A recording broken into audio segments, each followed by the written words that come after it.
Video ini adalah satu-satunya video di YouTube, di Instagram, atau di TikTok. Pokoknya yang pernah lo lihat untuk lo itu bisa ngomong dengan jelas. Oke. Dan video ini itu berdurasi mungkin bisa sampai 30-40 menitan. Tapi gue jamin ini bakal worth it banget. Lo nggak perlu nonton video apapun.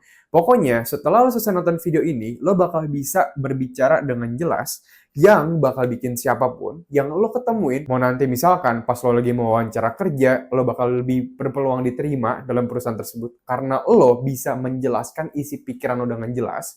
Atau mungkin lo lagi ngobrol nih sama teman baru, temen lo bakal lebih mudah paham apa yang lo bicarakan. Ataupun misalkan lo lagi pergi bareng gebetan lo bakal lebih nyaman ngobrol sama lo, dan akhirnya PDKT lo bakal lancar.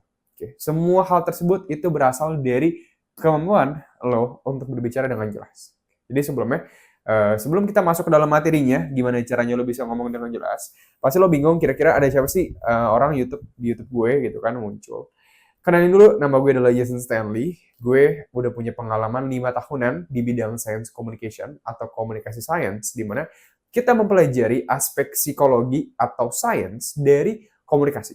Jadi ketika ada seseorang yang berkomunikasi, kita melihat apa aja yang terjadi dalam otak mereka dan apa aja yang terjadi dari sisi psikologinya.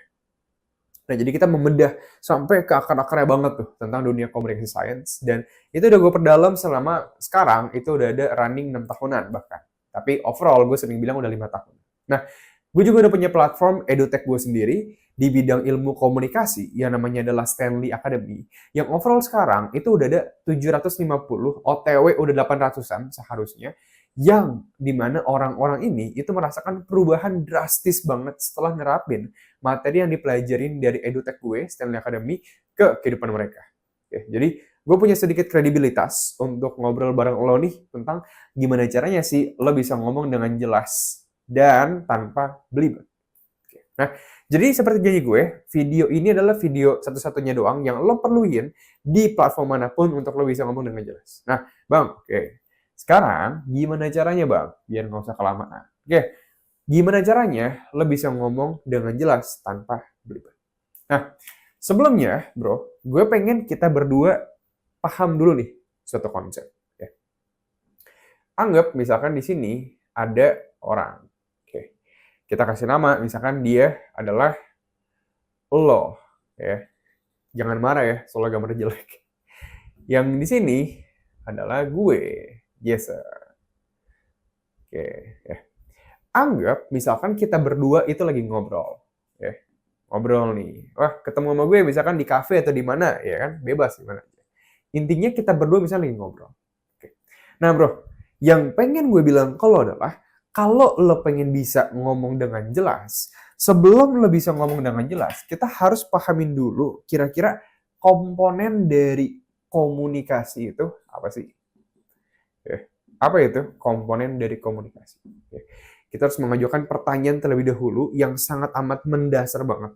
Jadi gue percaya sepenuhnya, kalau lo pengen bisa mempelajari suatu konsep, lo nggak cuma bisa mempelajari konsep awal-awalnya doang, atau surface levelnya doang. Jadi pengetahuan itu ibaratnya kayak iceberg. Di sini lo tau kan iceberg, batu-batu yang ada, bongkahan es yang ada di Antartika. Jadi sebenarnya Antartika itu, bongkahan esnya tuh dalam banget, sampai ke laut dalam. Yang lo lihat di permukaan, itu cuman atasnya doang. Nah, yang gue bilang adalah, sifat dari pengetahuan itu mirip kayak iceberg. Lo bisa tahu permukaannya, atau misalkan lo juga bisa tahu akar dari pengetahuan tersebut. Nah, yang nggak diajarin sama sistem edukasi Indonesia kebanyakan adalah seringkali kita itu hanya dijelaskan permukaannya doang, atau hanya dijelaskan akarnya doang. Misalnya di kuliah, di ilmu komunikasi, kita sering ngebahas untuk bagian akarnya, tapi kita kurang melihat ke aspek permukaannya. Oke. Dan di video kali ini, untuk lo bisa ngomong dengan jelas, gue nggak pengen ngejelasin tips-tips permukaannya doang. Gue nggak pengen lo cuman kayak, oke, bro, lo harus ngomong lebih pelan, lo harus ngomong dengan lebih sedikit, lebih pelan, lebih ada temponya lah, lebih apa. Itu semua tips-tips yang lebih applicable. Nah, jadi pendekatan kita dalam video kali ini adalah, gue pengen ngebahas akarnya dulu, baru gue kasih tahu nanti kira-kira lo harus ngelakuin apa dalam 30 hari ke depan yang lebih applicable ya.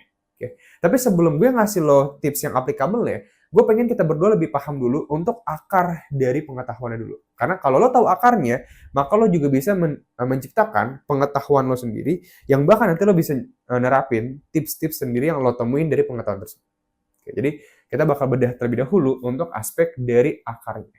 Nah, gini, pada dasarnya yang kita harus tanyain terlebih dahulu adalah pertanyaan ini. Bagaimana proses berbicara itu terjadi? Oke. Ini adalah pengetahuan yang harus kita tanyakan terlebih dahulu.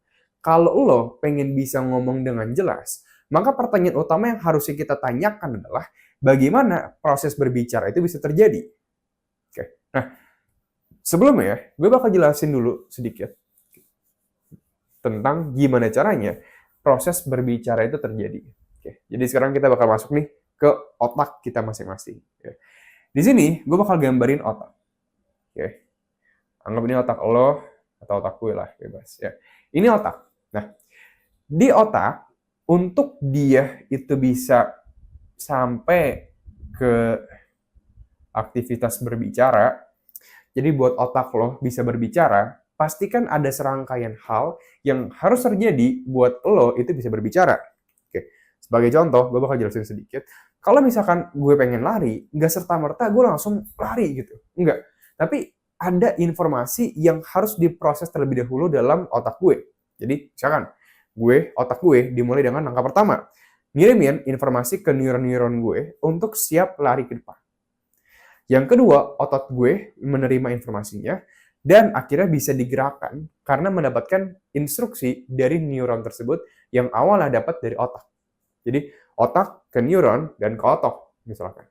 Otak, neuron, otot. Nah, sama dengan komunikasi. Jadi, nggak serta-merta otak lo tuh nyuruh, ngomong ya. Nggak bisa kayak gitu.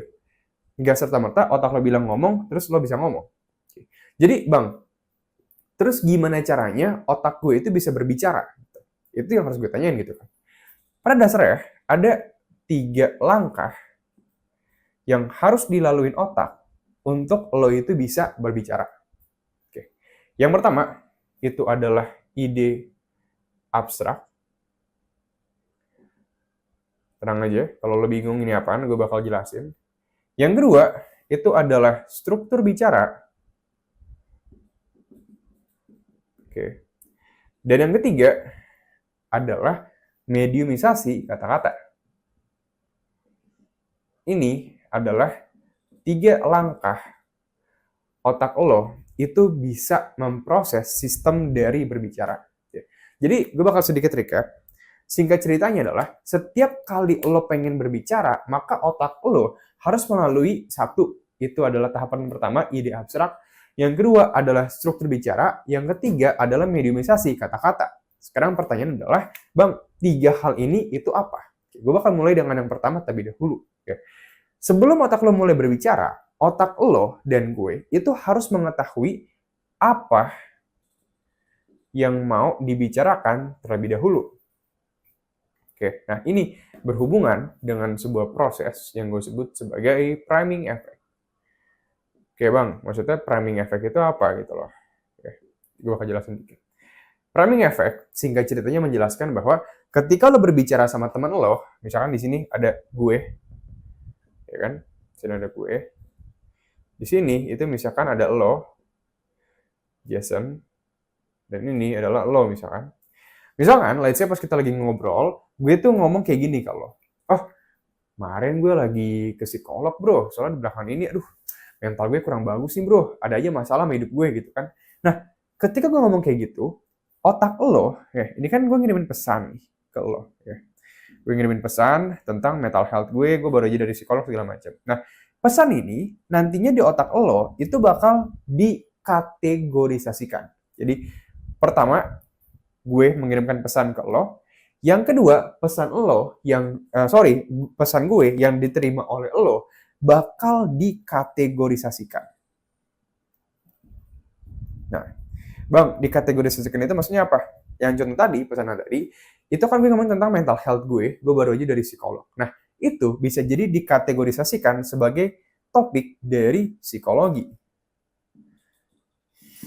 Oke, jadi kalau misalkan kita mempertanyakan, Bang, kira-kira ini maksudnya apa? Gini, singkat ceritanya, dari pembicaraan yang dijalanin sama lo sama gue, singkat ceritanya apa sih topik apa yang lagi dibicarakan? Bisa jadi tentang misalkan kesehatan, bisa jadi misalkan tentang bisnis, bisa jadi tentang misalkan psikologi. Jadi topiknya itu intinya tentang apa? Nah, yang ketiga, setelah lo pesannya diterima oleh lo dan dikategorisasikan oleh pikiran lo, yang ketiga adalah otak lo itu melakukan proses yang namanya priming effect. Oke, Bang, sekarang yang cukup menarik adalah ini, Bang. Pesan jadi kategorisasi dan menjadi priming effect. Nah, priming effect-nya ini apa? Oke. Priming effect itu kayak gini. Secara definisi, otak lo itu bakal mencari topik-topik yang terasosiasi dengan topik tersebut. Oke. Ini cukup bingung nih. Maksudnya itu apa? Misalnya kayak gimana gitu, Bang, contoh. Jadi, topik yang terasosiasi dari topik tersebut, maksudnya kayak gini. Kalau misalkan tadi yang study case gue bilang tentang gue baru pulang dari psikolog dan mental health gue lagi terganggu, itu kan termasuk ke dalam topik psikologi. Nah, topik psikologi di sini bakal dimasukin nih di otak. Seperti yang gue bilang ya. Jadi, topiknya gue bakal ganti jadi topik psikologi. Ini gue bakal kasih contoh langsung ya tentang priming effect aja. Topik psikologi yang diterima oleh otak gue, itu bakal dicari juga, diproses oleh otak gue, ada gak ya topik-topik yang terasosiasi dengan topik psikologi ini? Oke, misalkan sebagai contoh, karena lo baca tentang buku Sigmund Freud, muncul deh konsep tentang Sigmund Freud dalam otak lo ketika lo mendengar kata psikologi. Atau misalkan, karena lo mendengar kata psikologi, bisa jadi lo misalkan ketemu tentang topik dari stoikisme. Filsafat stoikisme yang katanya emang bagus banget buat mental health. Atau misalkan lo mendengar tentang kata bola. Nah, dari bola ini bisa jadi konsep otak lo itu munculin misalkan tentang Sintayong, ya, atau mungkin bisa jadi tentang World Cup, atau mungkin misalnya bisa jadi tentang Ronaldo, atau mungkin bisa jadi misalnya tentang PSG. Nah, jadi sebenarnya konsep-konsep dari priming effect ini adalah kalau lo mendengar sebuah topik tertentu, maka otak lo bakal mencari topik-topik yang terasosiasi dengan topik tersebut. Oke, Bang, sekarang kenapa ini penting? Ya, kenapa priming effect ini penting? Itu ya saya tanyain gitu loh. Oke. Gini, priming effect ini itu penting terjadi karena priming effect ini adalah kunci utama dari ngomong atau berbicara. Oke. Semakin efeknya itu berjalan dengan lancar, priming effect lo, ketika otak lo berhasil menemukan berbagai topik yang bisa dibicarakan, maka otak lo itu juga bakal bisa memproses percakapan yang jauh lebih luas. Contohnya kayak gini, semakin banyak yang lo tahu tentang topik tersebut, maka semakin banyak hal yang bisa lo bicarakan mengenai topik tersebut. Oke, sebagai contoh misalkan, gue sama teman gue, lo sama gue deh, misalkan tadi kita ngomong tentang psikologi, kalau misalkan lo nggak tahu apapun tentang psikologi, lo mungkin bakal ngerasa kayak, apa ya yang gue tahu tentang psikologi? Kayak nggak ada sih, kayak gue bingung banget sih tentang psikologi, apa ya? Akhirnya, otak lo cuma ngeblank doang, dan akhirnya lo cuma kayak, oh iya ya, oh iya ya. Nah ini yang bikin lo kadang jadi susah bingung atau harus ngerespon apa tentang topik yang lagi dibicarakan. Pernah nggak lo ngerasa kayak, Jason, gimana opini kamu? Terus lo ngerasa kayak, aduh, saya nggak tahu deh Pak. Sebenarnya bukan lo nggak tahu mau ngomong apa, tapi karena lo nggak menguasai topik tersebut. Jadi otak lo nggak menemukan hal-hal yang bisa dibicarakan. Nah, priming effect ini, ya, yang pertama, untuk lo bisa ngomong dengan jelas, maka priming effect ini, langkah pertamanya, itu harus udah efektif juga. Jadi, sebelum gue masuk ke struktur bicara, yang di priming effect ini, ingat ya, gue bakal tarik garis sedikit, Kalau framing efek lo berjalan lancar, semakin banyak topik yang lo temukan tentang topik asosiasi tersebut, maka semakin banyak hal yang bisa lo bicarakan. Semakin banyak hal yang bisa lo bicarakan, maka omongan lo nantinya bakal semakin jelas. Cuman untuk kejelasan ini perlu berhubungan dengan struktur bicara dan juga minimalisasi kata-kata. Tapi sebelumnya, untuk framing efek, tips yang bisa lo lakuin adalah kalau lo pengen framing efek lo itu jauh lebih jelas dan jauh lebih efektif, jadi ketika lo mendengar topik tentang filsafat, sport, entertainment, bisnis, finance, lo tahu apa aja yang harus bisa lo bicarakan dan lo tanyakan, satu hal yang harus dilakuin banget, yaitu adalah cukup baca buku. Rutin baca buku, karena ketika lo membaca buku, maka pengetahuan lo juga semakin luas. Baca buku memperluas pengetahuan lo, sehingga ketika framing efek ini terjadi, maka banyak hal yang akan muncul. Jadi gue bakal tarik garis sedikit.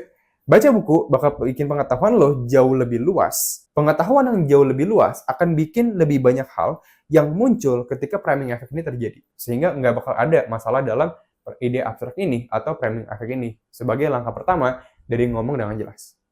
Nah, oke, Bang. Sekarang gue udah paham untuk bagian dari framing efek. Sekarang, gue bakal lanjut ke yang kedua. Langkah kedua dari berbicara setelah framing efek ini udah selesai adalah, contoh misalkan kita lagi ngomongin tentang topik filsafat gitu, lo sama gue, ya, filsafat.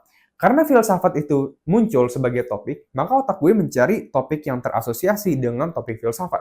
Misalkan muncul, akhirnya gue lagi ngomongin tentang stoikisme deh. Misalkan lo sama gue lagi ngobrol, dan lo ngomongin tentang filsafat, dan muncul topik stoikisme di otak gue. Nah, sekarang otak gue baru deh ngeproses. Oke, gue udah milih mau ngomongin topik tentang filsafat stoikisme. Misalkan lebih spesifik lagi, gue pengen ngomongin topik tentang filsafat dari Marcus Aurelius mengenai topik stoikisme. Sebagai contoh misalnya kayak gitu. Oke. Jadi gue bakal ngomongin tentang stoikisme ke lo. Otak gue udah bilang ke otak gue bahwa oke, kita bakal ngomongin topik stoikisme ya abis ini sama lo misalkan. Kan gue yang ngomong. Nah sekarang, yang kedua otak gue, pas otak gue udah nemu stoikisme, maka stoikisme ini itu harus diubah terlebih dahulu menjadi yang namanya struktur bicara. Loh, Bang, kenapa? Karena gini, ya. Topik stoikisme yang ada dalam pikiran gue itu kan sifatnya masih abstrak. Ya, masih abstrak. Banyak banget komponen tentang stoikisme, ya. Misalkan ada tentang amor fati. Misalkan bisa jadi tentang ada memento mori, konsep memento mori dari filsafat stoikisme. Misalkan ada topik tentang dikotomi kendali. Oke. Jadi dari semua topik-topik ini, yang bakal dilakukan oleh otak gue adalah mencari terlebih dahulu mana sih hal yang relevan dengan topik yang lagi dibahas. Oke, jadi dapat ya konsepnya. Jadi otak gue perlu mengubah ide abstrak ini tentang stoikisme menjadi hal yang memang udah bakal disusun jadi sebuah pembicaraan. Jadi kita harus cari topik yang relevan terlebih dahulu. Jadi pas otak gue mikirin tentang filsafat stoikisme, otak gue bakal nanya lagi, mana informasi yang relevan dengan topik yang lagi dibicarakan. Ini baru deh mulai disusun mengenai struktur bicara. Ya. Jadi sedikit tarik garis sedikit, ide abstrak dalam pikiran gue perlu diubah menjadi hal yang relevan untuk dibicarakan terlebih dahulu. Dari sinilah maka otak gue perlu menyusun struktur bicara terlebih dahulu. Nah, Bang, oke. Sekarang jelasin ke gue tentang gimana caranya nyusun struktur bicara. Gini. Untuk penyusunan struktur bicara, gue lebih suka menggambarkan otak itu sebagai sebuah pabrik. Oke, sini pabrik. Di sini adalah otak. Oke. Nah, yang gue maksudin dengan pabrik otak adalah kalau misalkan ide abstrak ini udah ada, ya. Di sini ada ide abstrak nih tentang stoikisme. Masuk nih ke pabrik otak gue. Jadi di sini otak gue terlebih dahulu biar lebih gampang dicerna. otak gue menemukan ide abstrak dari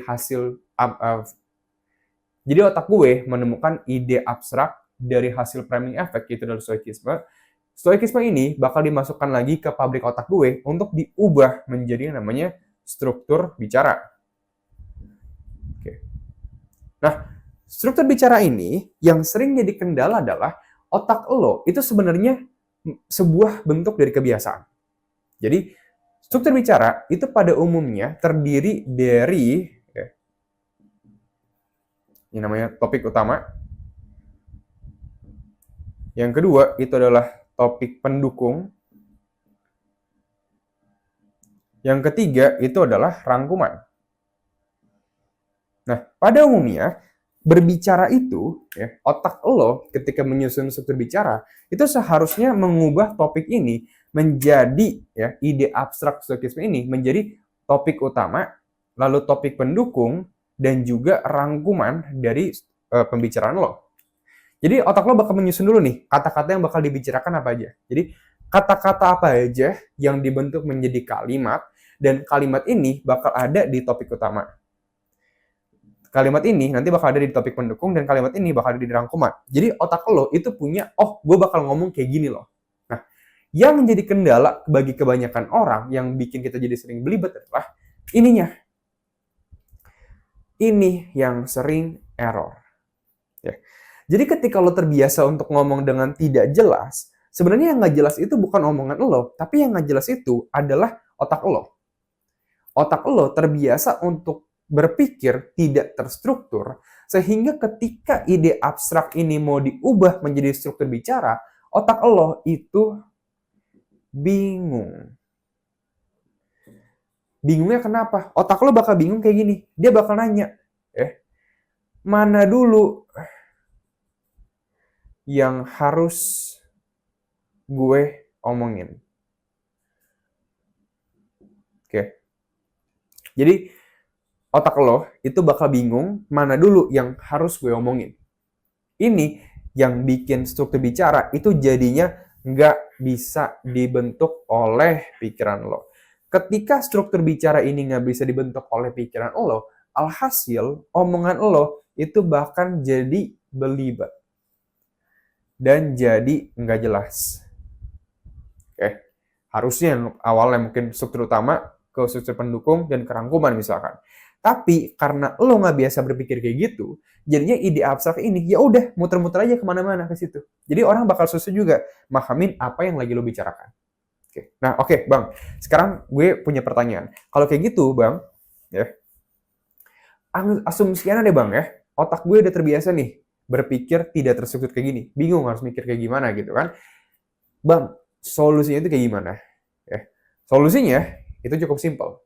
Dan ini yang sering gue omongin juga di kursus gue, 3 Hour Communication. Bahkan di 3 Hour Communication, di Stanley Academy, ini hal yang wajib banget dilakuin.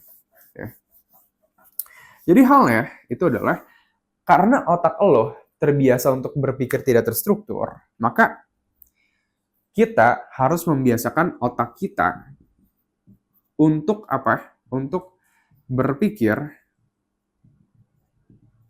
terstruktur.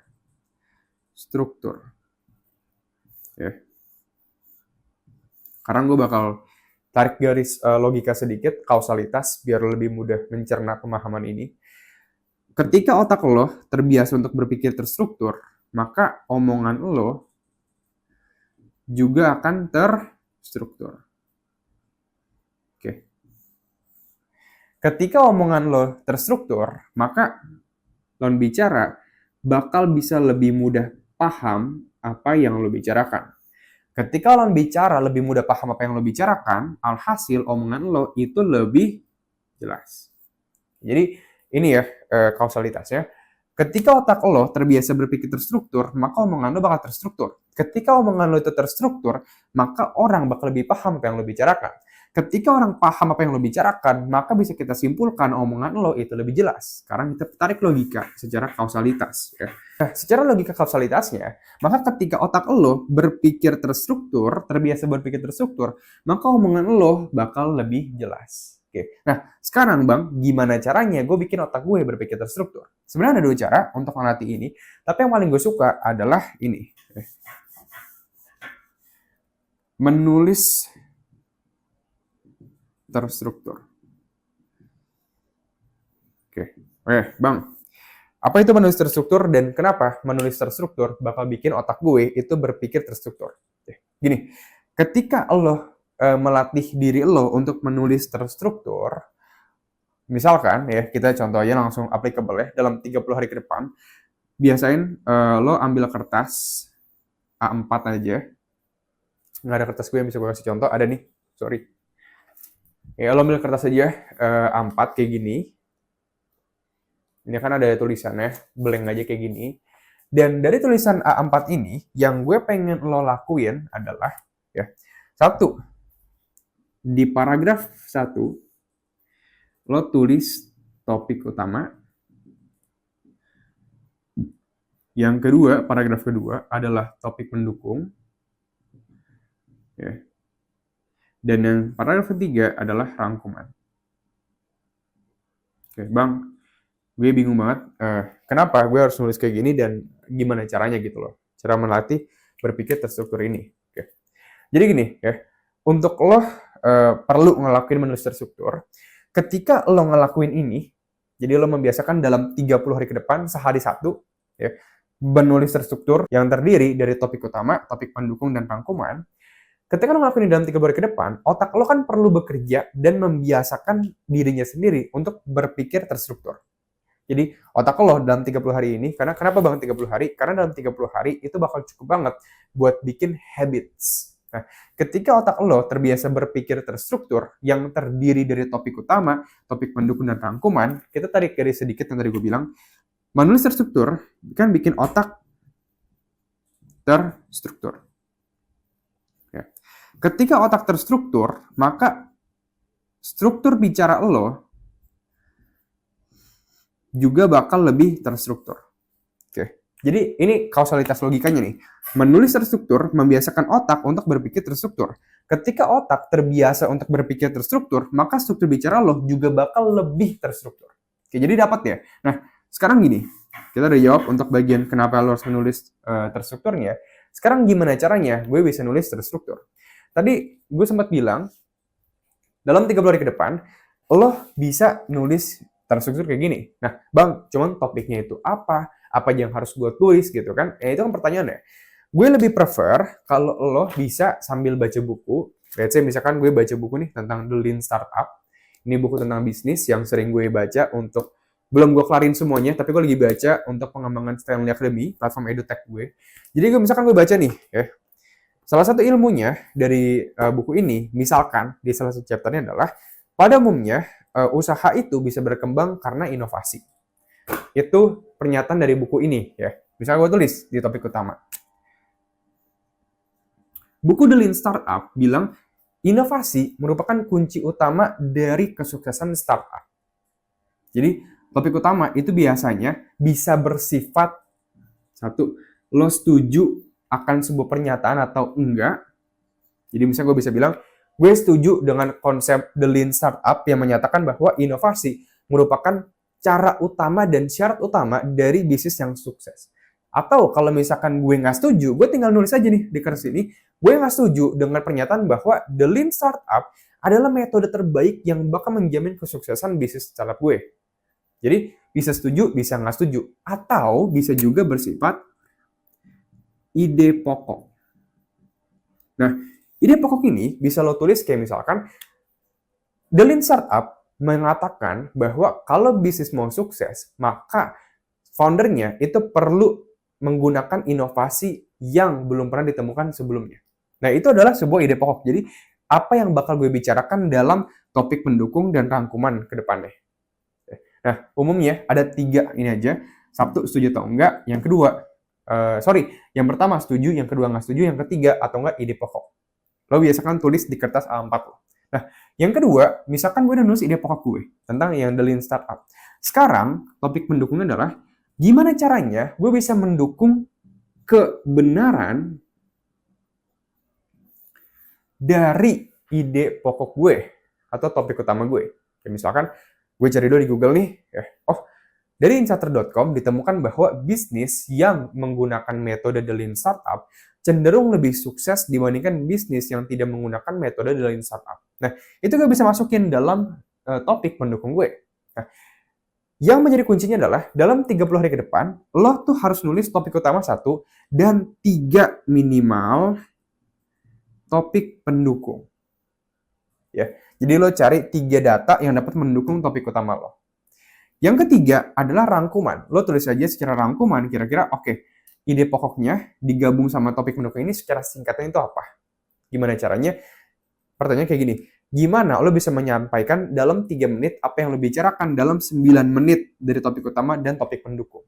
Misalkan, di rangkuman ini gue bisa bilang, gue setuju dengan metode The Lean Startup yang bilang bisnis bakal lebih sukses ketika kita lebih berinovasi. Ini didukung juga dengan data dari insider.com yang mengatakan 9 dari 10 pengusaha lebih sukses ketika mereka menggunakan The Lean Startup. Nah, misalnya kayak gitu. Ya.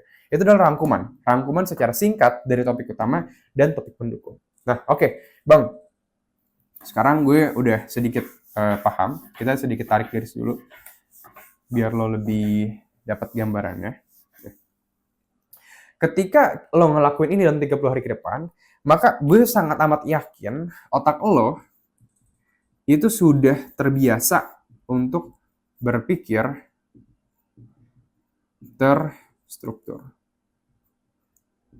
Oke, jadi lo nggak ada lagi masalah untuk menciptakan alur bicara lo. Jadi alur bicara lo bakal secara otomatis di automate system, kayak pabrik gitu kan, untuk berbicara mulai dari topik utama, lalu lanjut ke topik pendukung dan kerangkuman. Ya. Sekarang, karena otak lo udah terbiasa berpikir terstruktur, kita masuk ke fase yang ketiga. Oke. Ini kita udah kelar, otak lo nggak bakal punya masalah dengan ide abstrak, sehingga omongan lo 20% udah lebih jelas. Otak lo udah nggak punya masalah dalam menyusun struktur bicara karena lo membiasakan dengan cara menulis dalam 3 hari ke depan, menulis terstruktur. Maka mungkin lo udah 60% ngomong bisa lebih jelas. Yang ketiga adalah langkah terakhir, mediumisasi kata-kata. Oke, sekarang gimana caranya Bang maksudnya? Gini, ya. Singkat ceritanya, 2 fase sebelumnya itu kan hanya ada di dalam otak lo. Proses dalam otak. Ya. Jadi tahap 1 dan tahap 2, yaitu adalah ide abstrak dan struktur bicara, itu kan masih ada di otak lo. Nah, tapi yang harus terjadi adalah pesan yang ada di otak lo kan harusnya disampaikan kepada si penerima pesan. Ya, ini kan yang harus terjadi nih. Kalau nggak, gimana caranya kita bisa ngomong, kita bisa berkomunikasi gitu loh. Kalau pesannya nggak diterima oleh si penerima. Nah, makanya dari sinilah terjadi tahap yang ketiga. Ya. Proses 1 dan 2 udah selesai di otak lo, maka untuk disampaikan ke si penerima, tadi kan ingat yang gue bilang, otak lo berpikir dulu nih, ada topik utama, topik pendukung dan rangkuman, singkat ceritanya apa yang pengen lo bicarakan. Dari sini, ketika udah ditemukan struktur bicaranya, otak lo perlu mengubah struktur bicara ini menjadi sebuah pesan. Jadi kalau misalkan di printer, sekarang printernya itu udah lagi ngecetak apa yang mau di print. Melalui apa? Melalui tinta. Nah, tintanya di sini adalah kata-kata. Oke. Jadi singkat ceritanya, struktur bicara lo bakal disampaikan kepada si penerima pesan melalui apa? Melalui kata-kata. Oke, kata-kata ini kalau kita bedah lagi kan terdiri dari apa? Dari kalimat. Yang sekarang gue ngomongin nih, ini adalah kalimat gue. Kalimat gue itu tersusun dari apa? Dari kata. Ya. Kata-kata menciptakan kalimat. Tadi yang gue bilang, kata-kata menciptakan kalimat. Kalimat itu terdiri dari apa? Dari kata-kata menciptakan kalimat. Jadi, gabungan dari kata-kata adalah kalimat. Gabungan dari kalimat adalah pembicaraan lo dan si lawan bicara. Jadi pembicaraan yang lo sampaikan terdiri dari pembicaraan yang lo sampaikan terdiri dari kalimat, kalimat terdiri dari kata-kata, kata-kata terdiri dari alfabet. Huruf konsonan yang berbunyi A, B, U, E, O. Ya. Jadi alfabet jadi kata-kata, kata-kata menjadi kalimat. Nah, oke. Sekarang yang sering jadi problem kebanyakan orang ketika mereka ngomong yang nggak jelas adalah mereka susah banget nyari kata-kata yang tepat untuk menggambarkan struktur bicara yang pengen mereka omongin. Jadi ini sering terjadi di kondisi mereka udah tahu mau ngomong apa, tapi mereka itu nggak bisa menyampaikan apa yang pengen mereka sampaikan. Kayak bingung aja, kayak nggak mau keluar dari mulut lo. Nah itu adalah kondisi di mana lo nggak bisa menemukan kata-kata yang tepat untuk menggambarkan apa yang pengen lo sampaikan. Nah, oke Bang, sekarang solusinya itu gimana gitu loh. Solusi dari hal ini kan kita punya struktur bicara di sini. Oke. Sini struktur bicara. Ketika vocabulary dari kata-kata gue itu luas, maka apa? Maka semakin banyak kata yang dapat gue gunakan untuk menggambarkan struktur bicara gue. Nah, Bang, berarti apa? Kalau semakin banyak kata-kata yang bisa gue gunakan, maka semakin detail dan semakin mudah gue menyampaikan apa yang pengen gue sampaikan. Ibaratnya lo anggap kayak warna lah ketika lo ngelukis. Semakin banyak warna yang lo punya, maka semakin bisa detail lukisan yang lo ciptakan. Nah, oleh karena itu, kita perlu memperbanyak warna atau kata-kata kita, sehingga ketika kita pengen ngomong sesuatu, kita bisa menyampaikan sesuatu tersebut dengan jelas dan dengan tanpa masalah gitu loh. Oke, Bang, terus gimana caranya gue memperbanyak kata-kata gue? Ini simple. Cara lo memperbanyak kata-kata ini adalah dalam 30 hari ke depan, gue pengen, ini juga udah dilakuin sebelumnya, satu aja, baca buku. Udah, baca buku, tapi lo ngebaca bukunya bukan sembarang baca buku. Ketika lo baca buku, ya, satu, temuin terlebih dahulu kira-kira kata-kata yang lo nggak tahu artinya. Yang kedua, lo cari ke Google buat cari tahu arti katanya. Dan yang ketiga, lo tulisin cara penggunaan kata-kata tersebut dalam kalimat yang bisa lo bicarakan. Misalkan gue baca tentang kata-kata disonansi kognitif yang menjelaskan bahwa pada dasarnya manusia itu tidak tahu bahwa mereka itu salah atau tidak mau mengakui bahwa mereka itu salah. Jadi mereka tahu mereka salah, tapi nggak mau mengakui. Ya. Nah, ini bisa digunakan dalam sebuah kalimat. Misalkan, kamu tahu gak, kamu itu ngalamin disonansi kognitif karena kamu itu munafik, misalnya kayak gitu. Jadi, lo cari cara penggunaan kata tersebut dalam sebuah skenario. Ketika otak lo belajar cara menggunakan kata dalam sebuah skenario, itu bakal berarti, oh, ini informasinya penting. Informasi yang penting bakal cenderung lebih digunakan atau disimpan oleh otak. Nah, ini adalah cara menggunakan belajar kata-kata. Jadi, setiap kali lo baca buku, lo nemu kata-kata yang lo nggak tahu artinya, tulis di kamus atau di kertas yang lo punya, dan cari arti katanya, dan cari juga cara menggunakan kalimat tersebut. Dalam 3 hari ke depan, kalau lo rutin ngelakuin 3 hal ini aja, ya, vocabulary lo, kata-kata lo yang lo punya, itu bakal ngeluas. Sehingga ketika lo ngeluas, maka semakin jelas struktur bicara yang pengen lo sampaikan kepada si lawan bicara. Nah, jadi bagi lo pada yang pengen belajar lebih lanjut, cara bisa berbicara dengan lebih jelas lagi bahkan, atau mungkin lo ada mahasiswa yang pengen ngomong dengan jelas, bisa berteman sama banyak orang, atau mungkin lo seorang karyawan yang pengen bisa komunikasi dengan efektif, tanpa rasa gugup, gegap, belibet, atau mungkin lo ada pengusaha yang pengen bisa menguasai skill komunikasi negosiasi, yang bakal bikin siapapun bilang iya ke penawaran lo bisa cek aja 3 Hour Communication di stanleyacademic.com.